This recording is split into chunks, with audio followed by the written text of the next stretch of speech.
After a billion-dollar hailstorm hits an area, your focus should be on running your business, not on insurance claims. We have helped streamline the insurance process for hundreds of roofing contractors across the U.S., and we can do it for yours too. Visit us online at c3adjusters.com and learn how we can help save you time and get claims paid faster.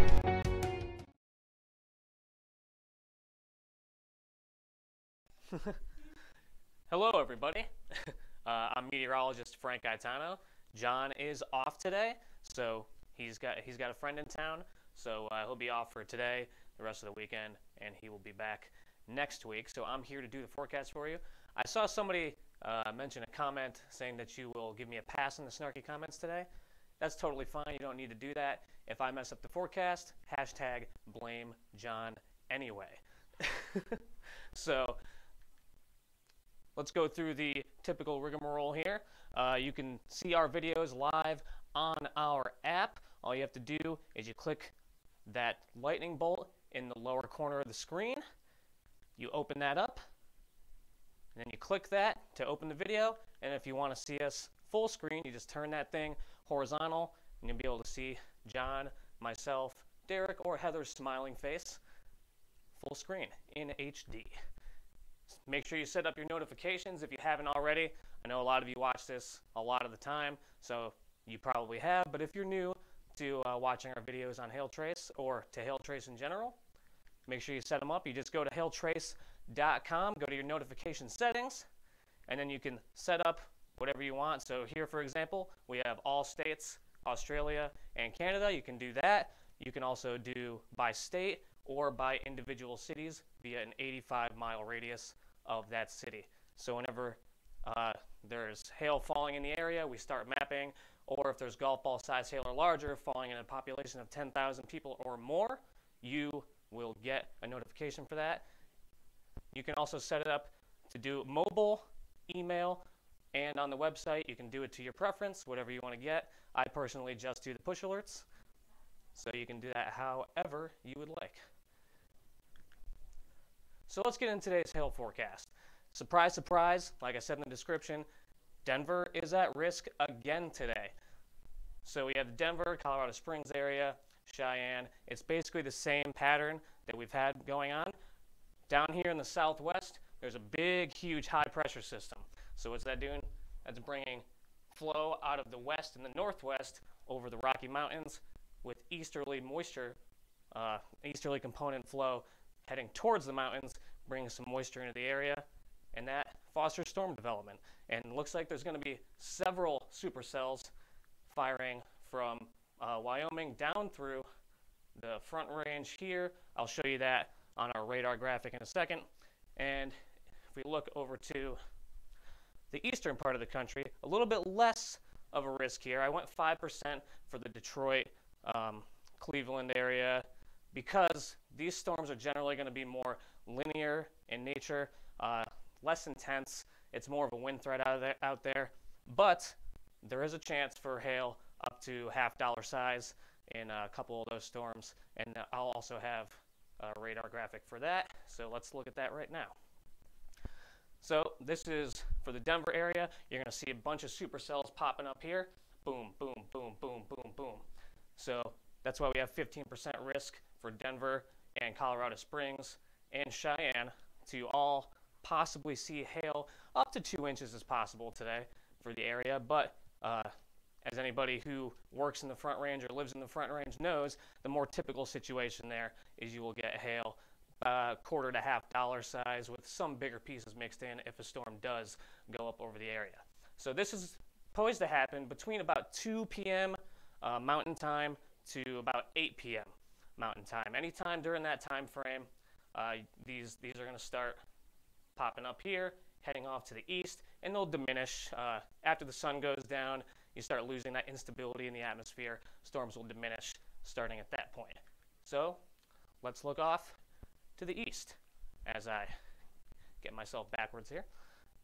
Right here you see storms going up probably about 2 p.m. local time over here in eastern Indiana, and then pushing off to the east.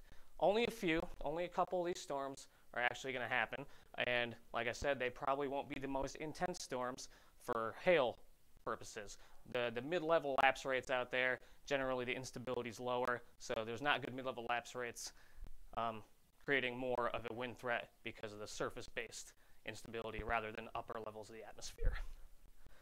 So yeah, that'll move through about 2 to maybe 6 p.m. time frame. Nothing too crazy out there, but there is a risk, so 5% chance for that to happen out there. Let's take a look ahead at tomorrow. Look at that, Denver again. So same pattern, same flow. The wind will probably be a little bit more northwesterly tomorrow as this ridge starts the process of starting to break down this high pressure system down here. So probably less individual supercells on the onset as you would be seeing today. More clustering, and then what's going to happen is the supercells are going to fire, cluster up, and then they're going to work their way southeast and eventually turn into a big MCS, a mesoscale convective system that's just going to rocket through southwestern Kansas, make its way towards Oklahoma City as more of a wind threat. Starting about here is when the forecast models are showing that starting to happen. So you're going to see the storms fire tomorrow, start to cluster up, and then become a system that rockets to the southeast. And we also have a risk for the northeast tomorrow. Supercells are expected to fire in the afternoon hours, somewhere around 2 to 4 p.m. in that range. So most of the supercells, according to the latest guidance, from this area here up through Vermont, New Hampshire, shows a couple of cells coming up here, and as that cold front that's going to fire all these off pushes through, it will become more of a linear threat later in the afternoon into the evening hours, and then once that front pushes through, the threat will be gone. So hail up to ping pong ball size as possible for your Friday. Tomorrow's Friday, for your Friday. Time for our 5-day forecast brought to you by the C3 Group. They sponsor our videos. These guys are awesome, so make sure you go check them out. There's a link on our Facebook description for this video. Click to their page, go check them out. These guys do amazing work. Really good stuff. So here's Thursday. I already went over today. Tomorrow, 15% chance of a 3-star map. Hail size for both days is about 2 inches as your max hail size, and both of that's going to be in the high plains area. Tomorrow, as I already said, ping pong ball size hail is possible up in the northeast, and a high population because it is in the northeastern part of the country. So that's why the percentage is higher, because of that higher population.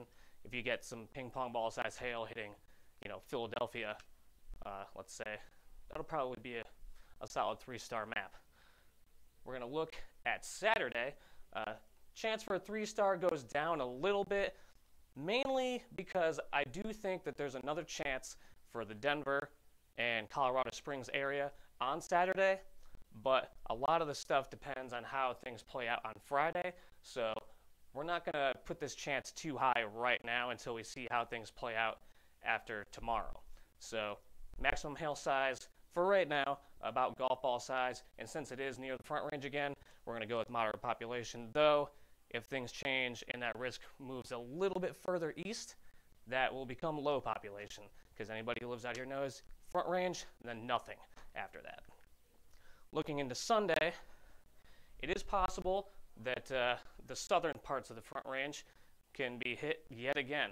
This pattern has been persisting for about a week now, and until that high pressure system in the southwestern part of the country actually breaks down and moves out and we start getting more zonal flow, that's going to be the case. We're just going to keep seeing risks happening in the Front Range. I'll have a graphic for these 2 days in a second. As we look at Monday, pretty low chance. I don't really see supercells at this point in time happening really anywhere in the country on Monday. We do have a trough kicking through, and there's ample moisture, but other dynamic and thermodynamic features aren't really lining up to have severe hail-producing storms. That being said, we do get popcorn thunderstorms this time of year, so there is a chance that somewhere can get up to half-dollar size hail. In the mid-Atlantic states, that happens pretty frequently on these summer days. So we're going to take a look at the graphic here for your Saturday. It looks similar to every other thing that we've showed you this week, and that is because it is a similar setup. You're going to have winds coming out of the northwest with upslope flow coming out of the east, That's going to foster storms to develop off the Front Range and then progress their way towards the east. And then again, the same thing on Sunday.